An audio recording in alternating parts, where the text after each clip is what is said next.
প্রথমবারের মতো চাঁদে স্যাটেলাইট পাঠালো পাকিস্তান।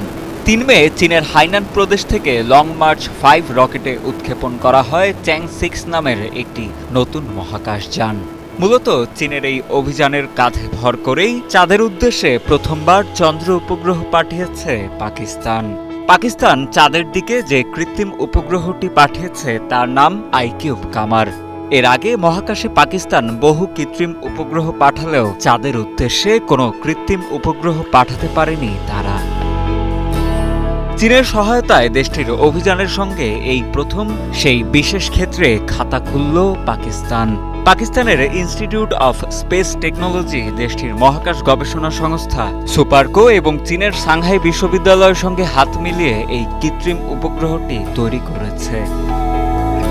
এই উপগ্রহের প্রাথমিক লক্ষ্য চাঁদকেন্দ্রিক বৈজ্ঞানিক গবেষণা, প্রযুক্তির উন্নয়ন এবং মহাকাশ সংক্রান্ত অনুসন্ধানে দেশের বিভিন্ন শিক্ষামূলক উদ্যোগকে।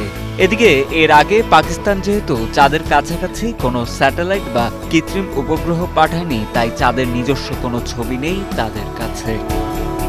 ফলে এই অভিযানের মাধ্যমে চাঁদের নিজস্ব কিছু ছবি পাবে পাকিস্তান, যা তারা চাঁদ সংক্রান্ত গবেষণায় কাজে লাগাতে পারবে। চাঁদের কক্ষপথে পাকিস্তানের স্যাটেলাইটকে নামিয়ে দিয়ে চীনের চ্যাং-৬ চলে যাবে আরও দূরে। তার লক্ষ্য চাঁদের দূরের প্রান্তে যে অংশ পৃথিবী থেকে দেখা যায় না সেখানে পৌঁছানো।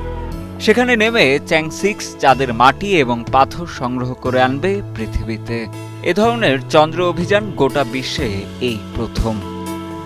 তবে চীনের অভিযানের সঙ্গে শুধু পাকিস্তানই নয়, একাধিক দেশের পেলট চাঁদের উদ্দেশ্যে রওনা দিয়েছে। ফ্রান্স, ইতালি এবং সুইডেনের বৈজ্ঞানিক যন্ত্রপাতিও চাঁদে বহন করে নিয়ে যাচ্ছে চ্যাং-৬। এখন দেখার বিষয় কতটা সফল হয় চীনের এই অভিযান।